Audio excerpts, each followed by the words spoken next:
Good morning. Welcome back to my channel. If you're new, well, I'm new now. So, I was thinking to myself about my younger self earlier, and I was thinking, when I was younger, my relationship with Christ was very much so like fear-based. It was like, one, I don't want to go to hell. Two, Jesus is a big scary man, and if I'm bad, then he's going to punish me. And it was such a childish thing. But that's because I was a child, and it was very much so fear-based. Now, I knew he loved me and he died for my sins because Sunday school covers that base. Memory verse, John 3 verse 16, for God so loved the world that he gave his only begotten son. And I always knew he loved me, but I was just always there like, yes, fine, he gave his only son for me, but I'm a bad child, so I might go to hell if I don't repent. I might go to hell if he comes right now. I questioned my salvation when I was younger because for some strange reason it didn't make sense, or it didn't wella that it was like a one-time thing, like once is enough. Him dying once is enough, right? So when the Bible Jesus coming shouldn't be a reason for us to be scared, especially as Christians, and he is coming. When the Bible says fear God, usually people use that as like a means to be like, yeah, I'm scared of God. Don't be scared of God. I mean, God is power. God is holy. But fear God means revere him. It means love him. It means respect him. It means understand he is holy and worthy of your worship, of your praise, of your obedience, of, so many things, because he's a big God, right? And so it doesn't mean that we should shake in our boots and tremble out of fear at all times and have our relationships based on either one, fear of him, like being scared of him, or two, being scared of going to hell, and you're just there like, bro, I don't want to go to hell, so I'm just gonna go to God and hopefully God will be like merciful on me or not. I don't know. It shouldn't be based off of fear of hell, because if that's the case, you're really not going to reap the benefits or like the whole thing of being a Christian, or having a relationship with Christ. Like, you just focus on, I'm not going to hell, and you don't focus on becoming like Christ. You don't focus on walking in your authority. You don't focus on hearing God. You don't focus on, many things. You're just there like, as long as I don't go to hell, as long as I don't go to hell, And God's relationship with us, or our relationship with God, should really not be based off of fear. Like, it should be based off of love. I was reading on Genesis, the Garden of Eden, and actually I heard a sermon on it or something of the sort, and we're talking, we're looking at this whole thing of the tree of life and the tree of knowledge of good and evil. The fact that God put that option of having the tree of the knowledge of good and evil was to show that he really does love us. He wants us to choose him, to choose to obey him. It's not a matter of he knew we're gonna mess up and he's bad. No, he loves us. Like, he really loves us, and he didn't want us to be puppets and just be there like, he's like, dance for me, and we dance for him. He wants us to choose to dance for him. He wants us to choose to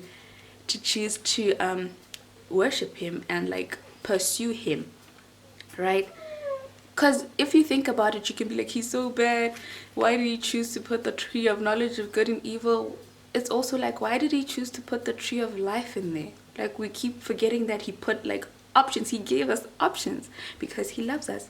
He also, another proof of his love is exactly John 3 verse 16. For God so loved the world that he gave his son. Before Jesus came, we were Gentiles. We were not like, we didn't have God as our God. We were worshiping other gods. Some people still do, and all that.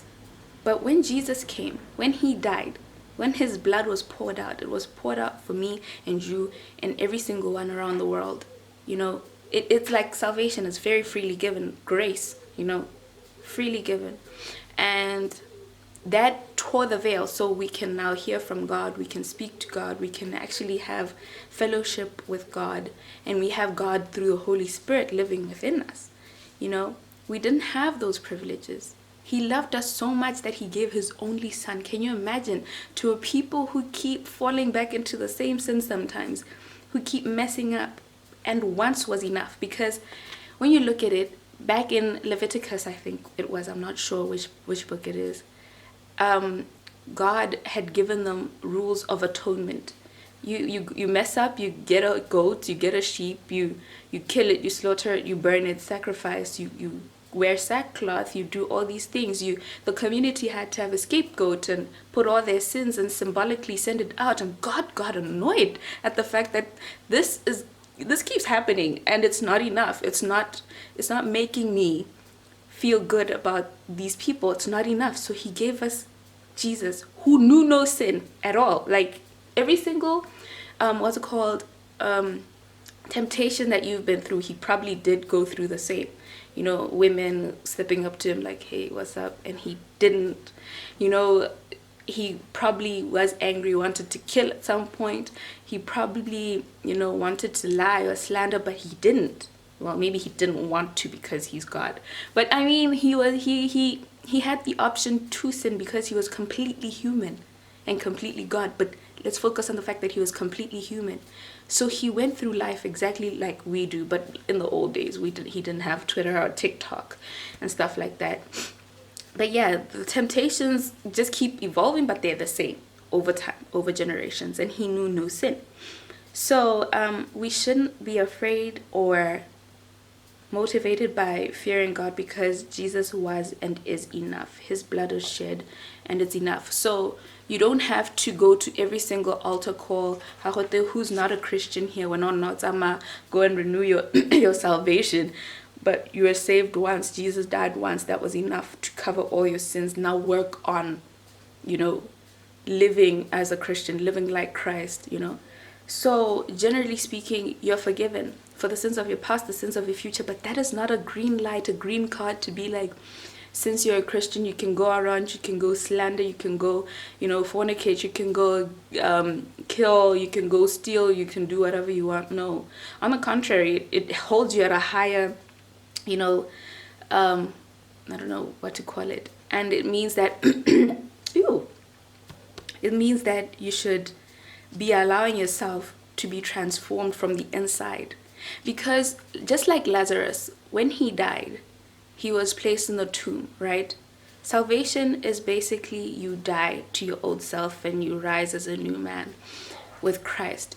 So when Lazarus was placed in the tomb, he was dead. He was clothed in his burial clothes. When he was told to get up, he got out of the tomb and he was still wrapped in his burial clothes, which means that he still had connotations of like his old life or his death or his old self.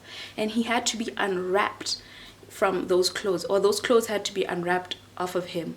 The same is what happens with us. We were the way we were, and sometimes it takes some time to take off those burial clothes, to take off those clothes of us from our old lives. And that's okay. That's a process that we shouldn't be trying to carry out and go through on our own. This is why we're given the Holy Spirit. This is why when you're not a believer, you read the Holy Bible as just a book, as a novel, and it means nothing. It's like stories.